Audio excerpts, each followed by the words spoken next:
Just shut up, eh? Global Vision presents the best of the news magazine of Southern Africa, the winner of the 1991 George Polk Award for Journalistic Excellence. News.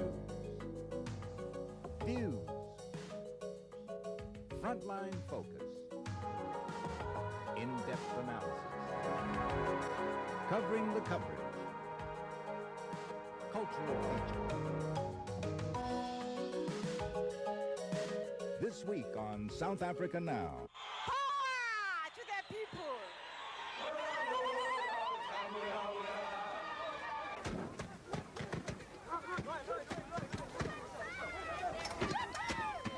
The highlights from one of the most unique news magazines on television.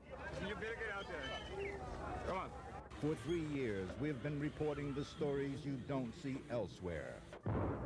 This is a sales tape for Arms Corps, the Armaments Corporation of South Africa.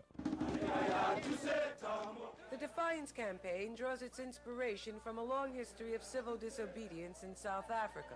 This is our country, and we are claiming what is ours. In this special edition, we offer the best of South Africa Now. A look at the issues facing Southern Africa with Fana Kekana, Thandeka Gqubule, Mweli Mzizi, and the reporters, producers, and commentators who have challenged official and unofficial censorship of the apartheid story week after week. But first, Thandeka Gqubule and Fana Kekana. Dumelang. For us, this program represents a minor miracle. Producing it gave us a chance to look back through more than 150 programs to review how changes are and are not taking place in Southern Africa. We were amazed that we've been able to bring you as much news as we have on one of the slimmest budgets of any TV show. Getting it on the air in an era when TV news itself seems locked into conventional look-alike and think-alike formats. As South Africa Now prepares its last programs, it has been especially gratifying to know that so many viewers around the world, from Johannesburg to Japan, from the Caribbean to Chicago, seem to appreciate the work we've done. That's why we hope you'll indulge this march down memory lane to bring you the best of South Africa Now. We are going to offer you the highlights of some of our best stories, from investigative reports and personal profiles to analytical features about apartheid and the struggle to end it. We'll start with a story that interested me when I first joined the show, the history of South Africa Now. Stuart Sender reports.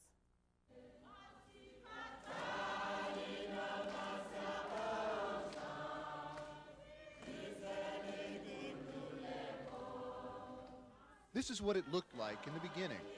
Show number 1, April 1988, as we borrowed the idea of the program from South African filmmaker Kevin Harris and used his footage to demonstrate that South Africans could present their own story in America.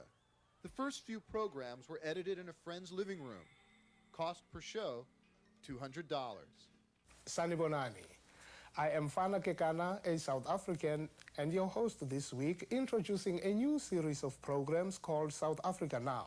The program itself was created at a time of press censorship in South Africa, during a state of emergency that imposed harsh media restrictions. Part of the problem rests with a calculated decision reached in Pretoria to limit TV coverage like this that was turning world opinion against apartheid. The police came to hate the press. You people, let's get out now very quickly, okay? Because you people are the fucking cause of this now. News coverage of not only the country of South Africa, but of the entire region has sharply diminished. TV coverage did drop precipitously, as a Canadian government study reported. The report found that following the press restrictions, the 3 major U.S. networks carried far fewer items about South Africa in their evening newscasts. According to the report, Pretoria has been largely successful in removing scenes of poverty, violence, and human rights violations from the television newscasts of the Western world. Many public figures and reporters debated this media fall-off. Former President Jimmy Carter and Jesse Jackson among them. I think the precedent that was established in South Africa is one of almost disgrace. to the news media who have shown an absence of courage. If the racial equation were different in South Africa than it is today, there'd be a different TV response to it and a different world response to it. If 4 million black Africans were holding down 21 million whites under the gun, our response would be different. South Africa went away as a news story in this country. It literally went away. You didn't see it on television, therefore it didn't exist. They were so afraid that they were going to be thrown out that they almost stopped doing the job that they were there to do in the first place. I think there's been almost a sea change in the coverage we are receiving. Enter South Africa Now, boldly charging that the networks are tiptoeing around, and further claiming that they have already been more successful than the networks in showing the broader picture. If there was no South Africa Now, the South African government would have been successful in shutting out the rest of the world to the realities of South Africa.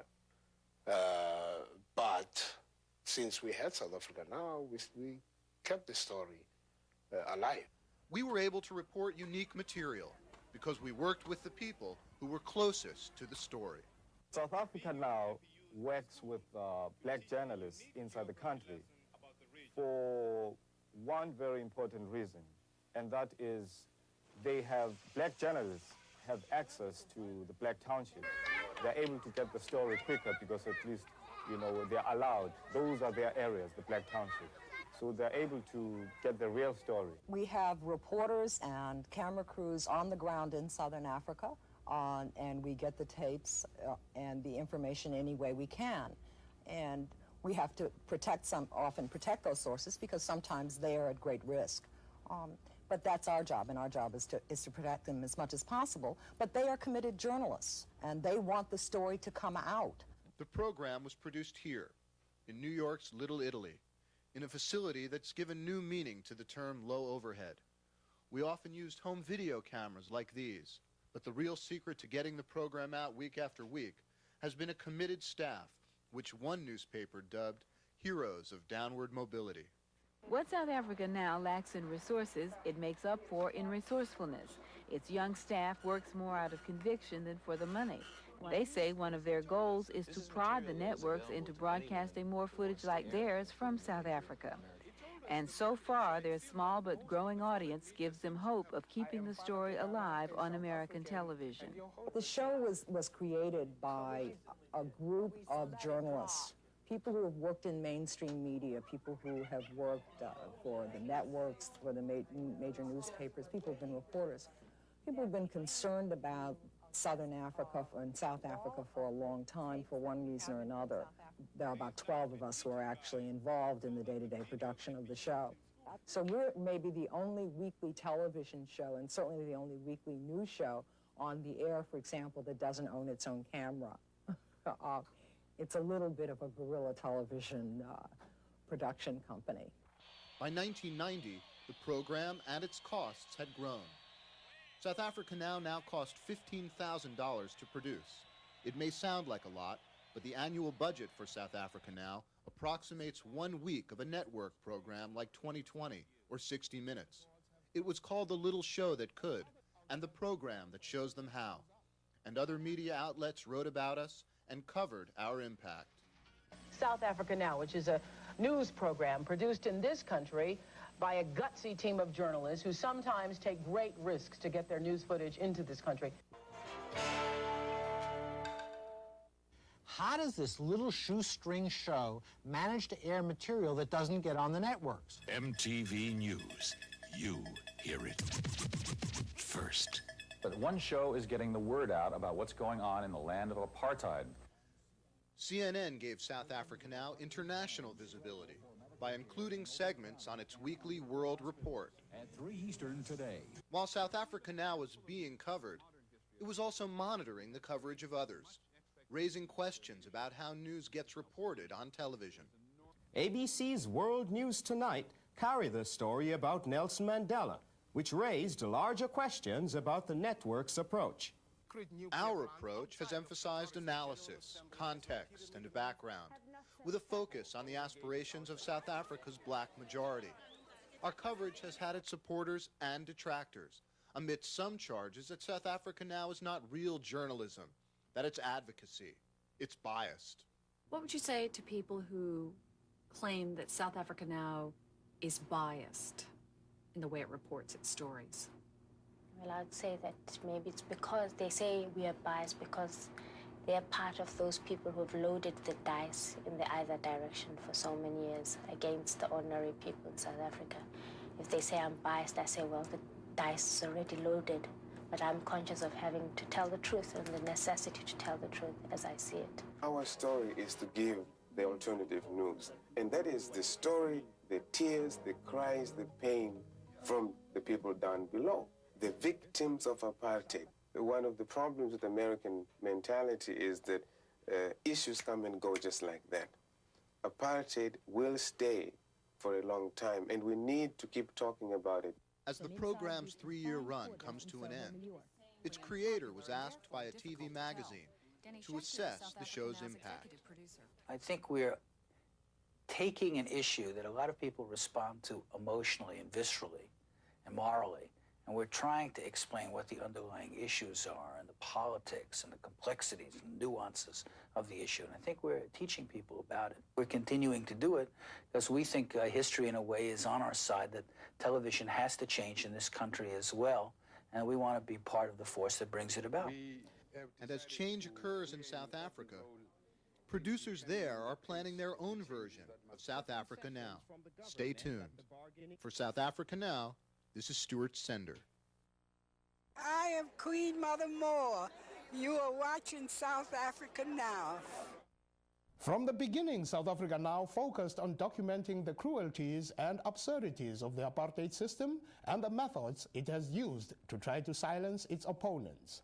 This was often news you couldn't see elsewhere, and not because other news outlets couldn't cover it. Phillip Tomlinson surveys the news reporting that has been South Africa Now's signature. Repression, resistance, and change, the words that best characterize the period during which South Africa Now sought to present the uncensored news from South Africa. Our cameras were on the front line of the fight for change, often not shooting from behind police lines, but from another angle, what we call coverage from the inside out. You better get out there. Come on, please move back. South Africa Now sought to provide the democratic movement with a forum to explain its goals and its frustrations. What we want in South Africa is a meaningful change that will give us a peaceful, South Africa that will belong to everybody, black and white. I am the head of the ANC in the Southern Natal region. The instances of this kind of gruesome, killings of our people is incredible. And literally, I pick up corpses day in and day out. It's almost what my task is about. We were here every week for 3 years, reporting on events like the 1989 Mass Defiance Campaign.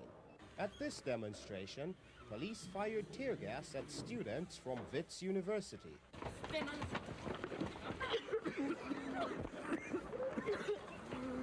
He will never stop us.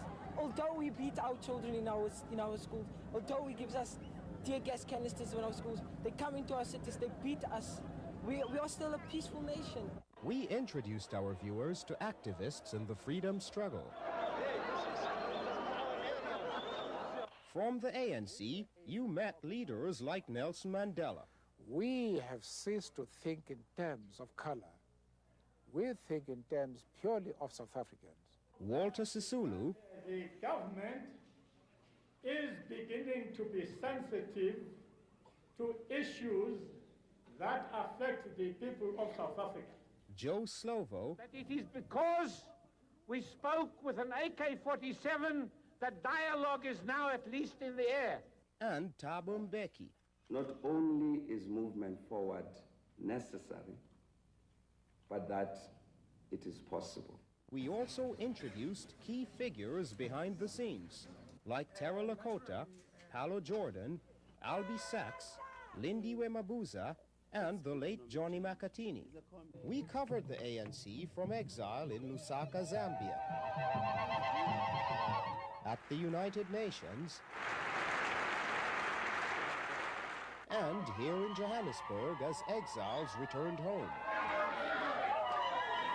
From this day, it's a great day to say thank you to the good Lord.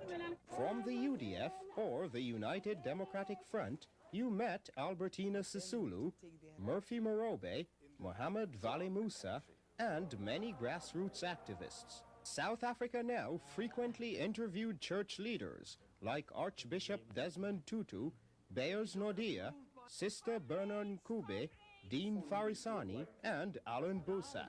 I support this program. I am so excited that this program is on, and if I may say so, I hope that people here would see how meaningful it is for us, how necessary it is. Our cameras toured South Africa's factories, where we introduced you to labor leaders like Cyril Ramaphosa, Moses Mayakiso, and Jay Naidu. Unemployment now is probably over 4 million. There are probably 5 million people are homeless.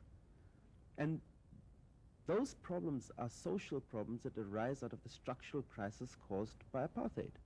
We were also in the streets with youth leaders like Peter Mokaba. Viva Oliver Tambo, viva! And Rapu Molekane. And you see that apartheid is dying! But we also covered other movements and their leaders, like the late president of the Pan-Africanist Congress, Zephaniah Motopeng, the organization's general secretary, Benny Alexander, chairman, Johnson Malambo, and Azanian People's Organization leader, Pule Pule. South Africa Now has made a conscious effort to explain the violence that has erupted in the townships, featuring reports on Chief Gache Buthelezi and his Zulu-based cultural movement, Inkatha. We must reach out for each other, we must find each other, and we must cease killing each other for political reasons. And we've not ignored white politics, talking with political leaders like Fansale Slabbert on the left and conservatives on the right. We've also reported on the neo-Nazi AWB. We know that the ANC are preparing themselves for a revolution, and we will counter that revolution. I will use anything possible to keep my country safe. Yes, weapons too. To the contrary, the South African government, the least willing to talk to us, began to change its line. Our ultimate goal is a new democratic dispensation for South Africa and all its people. The process of attaining this is underway, and I trust that these discussions will be another milestone on the road to a new and just South Africa. In the 3 years that we've been on the air, the South African story has moved from repression to reform, from a government that was upholding apartheid to one that says it is abolishing it. But this story is not monolithic, not black and white, and not over yet. Apartheid flourished under a system which enriched a few, including multinational corporations, while dispossessing millions. Changing that equation may take more than polite negotiations. We may no longer be around to follow the story, but it is one that deserves more than episodic and superficial coverage on television. What happens in South Africa will continue to interest and affect the world at large. For South Africa Now, for the last time, this is Phillip Tomlinson. You are watching the best of South Africa Now, the television news magazine that goes behind the headlines. One of the problems of TV journalism is that it can become a headline hit parade, a series of stories offered without any background analysis. On this program, we've offered at least one background report each week, looking at the problems and the prospects of change. The apartheid system has set up separate but unequal healthcare institutions. Baragwanath here in Soweto is overcrowded, with people on the floor and 2 to a bed, as this French TV documentary shows.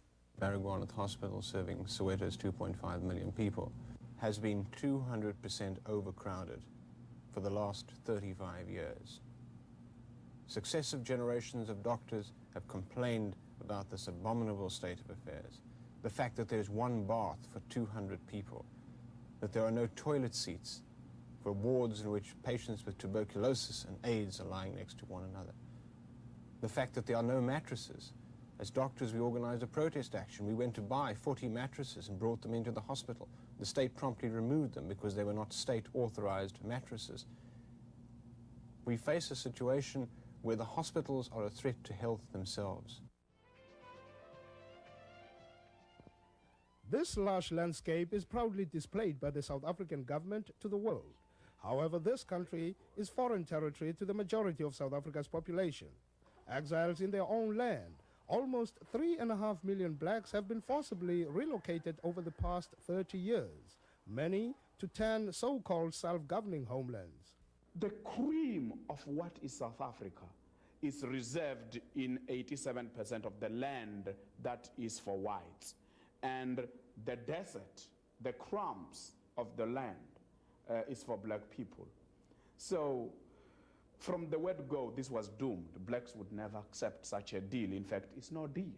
Because these are areas without any sanitation, without any running water, without any health facilities, without any educational facilities, without employment. In fact, people are dumped in these areas to slowly die. The statistics bear her out. This woman is drawing water from a tap used by 200 people. 40% of the deaths of children here result from malnutrition. In Bophuthatswana, there's only one doctor for 365,000 people.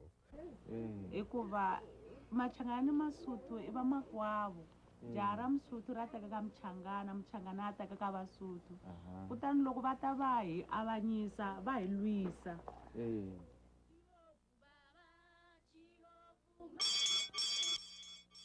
The first problem, inadequate facilities. When you build a school in the white communities, you build 60 classrooms, you build a library, you build a laboratory. You equip those sometimes with the most sophisticated technology. In a black school, when you build a school, you put up a room and you put a teacher in it and you hope for the best. Most black students have not received textbooks. You have to sit 2-2 on a desk where you share one textbook, and at the end of the subject, the teacher has got to take the textbook with him or her. It's going to the school storeroom, so you don't have much facilities to study. A third factor, overcrowding. While white classrooms on average have 19 students, black schools have up to 70 students per class. While millions of black children have no access to a school, there are 300,000 empty places in white schools, and many are closing due to under-enrollment. Last year, South Africa Now anchor Thandeka Gqubule, then working as a newspaper reporter, went undercover into a Soweto high school during an exam period. And all they'd like to know is that students are under control, security-wise, that they aren't a security threat. They're not interested in whether they're being taught anything at all. Did you hear about Kevin? What? The poor guy's got AIDS. AIDS ads may look the same worldwide, but in Africa, the problem is on a different scale. It is a problem out of control. We're talking about 10%, 15% of the total population infected. In South Africa, only 1% of the population is infected, but experts say it's doubling every 8 months. This is Puppets Against AIDS, just one of a number of programs organized to help spread the AIDS message, a difficult task in a society with tremendous illiteracy and grossly inadequate health care. There are 7 million homeless black South Africans. 1 out of every 5 live in squatter camps. In shacks they rent or construct themselves out of corrugated metal, wooden planks, plastic and cardboard. Their communities have no running water, electricity, heat or sanitation. Many are unhealthy. Some are built on garbage dumps. The place is where we are. It was also where the government itself and the municipalities were dumping rubbish here. That means we ourselves, we are also rubbish in this place here because we were also dumped on top of the rubbish. South Africa Now toured a squatter camp outside Soweto. The people there told us about the conditions they face every day. Our guide, Mr. Pacelli, is a squatter and an activist with Operation Homeless. We've got no houses big enough. We've got families in here, and then we share a very small place like this one with a family of 6 to 8 that we live like sardines in our houses. These communities of squatters spotlight a larger scandal. Nearly 1 million urban blacks have no proper housing, while according to the South African Institute for Race Relations, 150,000 houses and apartments remain vacant in whites-only areas. Thank you for watching the Best of South Africa Now. Our funding crisis has caught up with us, and we have only 2 programs to go before South Africa Now ends its television run. Next week, we'll bring you another highlight special. Both of these programs will be available soon on one video cassette in an hour edition, featuring the best of South Africa Now. Details on how you can order copies will be given at the end of the show. To share your comments with us, write to South Africa Now, P.O. Box 1907, Canal Street Station, New York, New York 10013. South Africa Now is produced by Global Vision on a non-profit basis in association with the Africa Fund, a tax-exempt organization providing assistance and relief to victims of apartheid. Thank you for watching. While South Africa Now will be off the air in this country in 2 weeks, we hope to start a new life in South Africa itself. We'll tell you more next week. Until then, I'm Fana Kekana. See you next week. South Africa Now is offering our viewers a 1-hour version of the Best of South Africa Now on video cassette, along with a variety of other tapes from our specials. For more information on how you can order, write South Africa Now, Post Office Box 1907, Canal Street Station, New York, New York 10013.